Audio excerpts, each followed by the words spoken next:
So you're walking away from something, um, not burning bridges, but more like breaking the bridge. And you're not even looking forward, so you do not know where you're going to, right? So you're moving forward, unaware of the direction, unaware whether you're going to fall or survive the fall, get lost, or not. So you have no clue of the direction. Um, guess who's leading you there? The mustard devil. Um, now look at it this way: the way, the way this break, right, is happening, the way you're living things in the past, right, is directly connected to the frequency of the people who gossip about you, right, or judge you, being shown their true self, right? So you moving away from people equals those people seeing themselves who they really are. Okay, so one thing is like, are they actually going to see it or not, realize it or not? That's one thing, but that's the whole scenario that we're dealing with here. So the staging of it is like you're moving away, and that will trigger the people who you're moving away from to see their oopses. Whether they're going to see it or not, it's not up to you. Well, they're not going to see it. Most of them, all of them. No, most of them are not going to see it, and they're going to go into a state of self-pity. So it's one of those states of I'm going to run from the truth, right? Because it's the demons and the dad and the evil chasing me. It's not me, and that evil and the demons are not of me, and they're not connected to me. So basically, not realizing jack shit. Some, very few, maybe actually one person in your life will realize it, where they would actually gain the consciousness, expansion of the consciousness from this experience of you separating from them. So this is good. I mean, we saved one person, right? This is good. You are to be presented in front of, guys, in front of a court. It has to do with some kind of disloyalty for some, right? A gossip for others, because there's many of us here, right? So listening to it, so it can. This reading is not just personal for one person.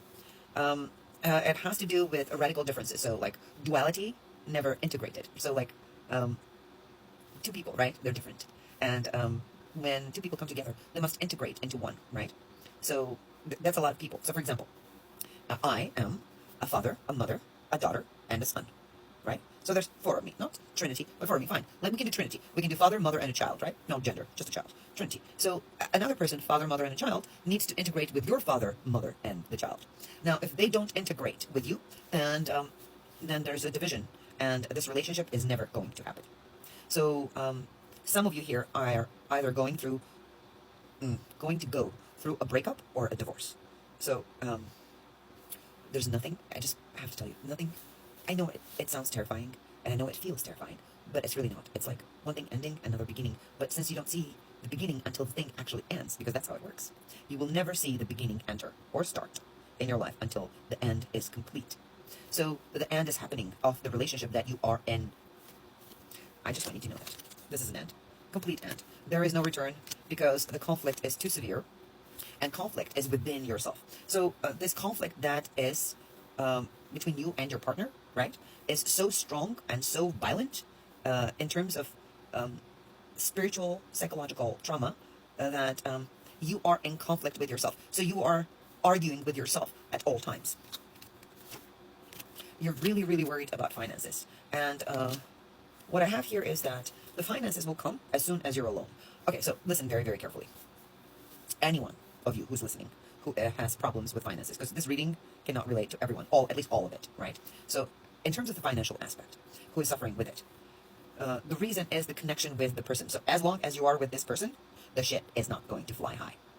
So if you are alone, though, the finances are going to flow to you. But as long as you are with this person, the finances are drained from you. So basically, you get money, and then the car breaks down. You get money, and the flat tire. You get money, and I don't know, toilet floods up, and all that shit.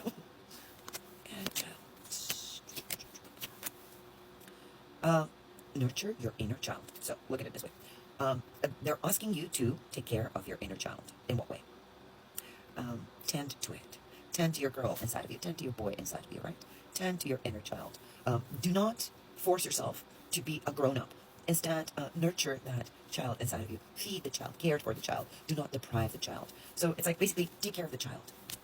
Do not deprive the child. Do not feed off of the child. So what's asked of you right now is that you do not diminish yourself.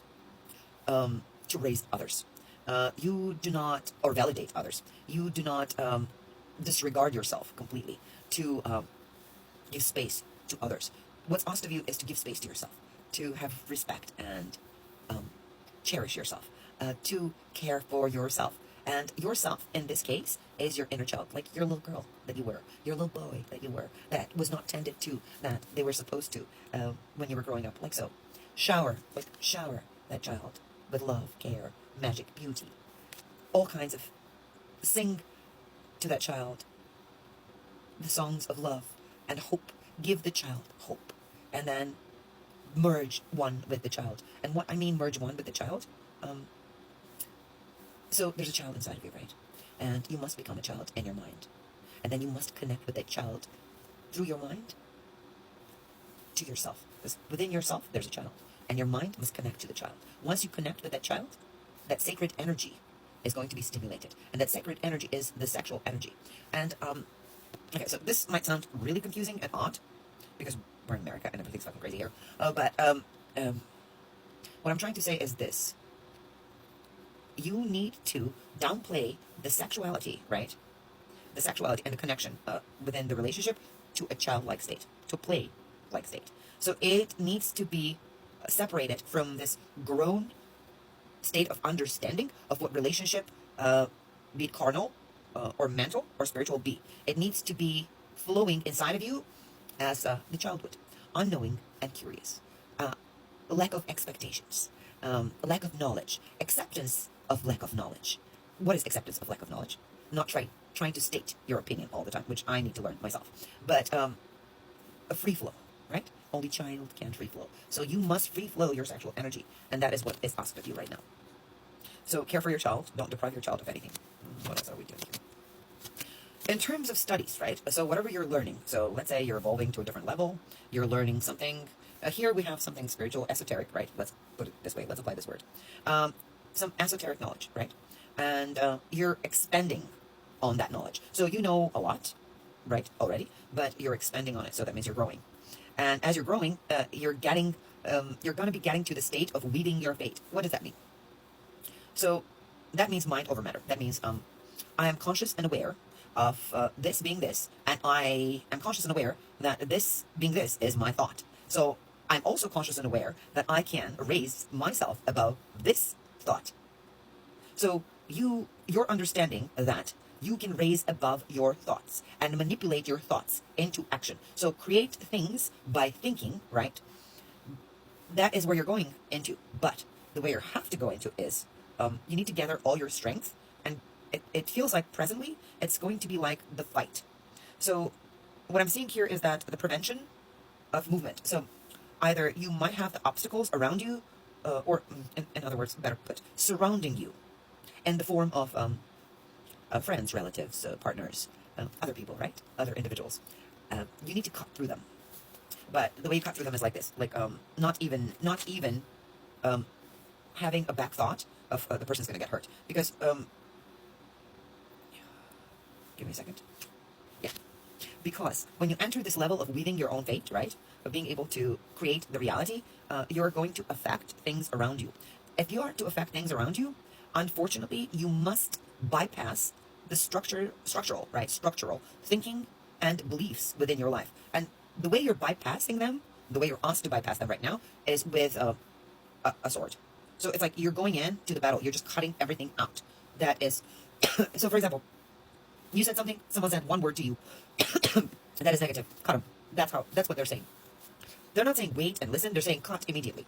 So cut immediately, because this present path that you're on is moving you forward to a new place. And what is accompanying this movement, right? What's triggering this movement is frustration due to judgment. Now, what happens to us when we're faced with judgment? We naturally try to validate ourselves, or we either raise above a person and beat them over the head, or we lower ourselves below our capacity and lay as a mat for them to walk on. Now, they're saying both of those options are a no-no for you. For you, exactly, about you. Get up on your feet. You need to change completely. You need to cut. And by cut, I mean, don't even interact. Just cut.